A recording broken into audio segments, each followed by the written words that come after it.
Добър ден, извинете, мястото до вас свободно ли е? О, да, разбира се, заповядайте, никой не седи тук, мястото е свободно. Чудесно, благодаря.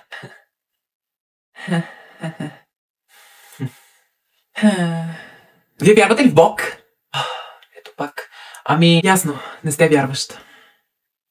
А трябва да сте. Според страница 4653 стих 63 от Светата Библия ще настане ден на земята, когато ще има чистка и само най-вярващите и най-мълчите ще бъдат приети от Създателя Творец Исус Христос.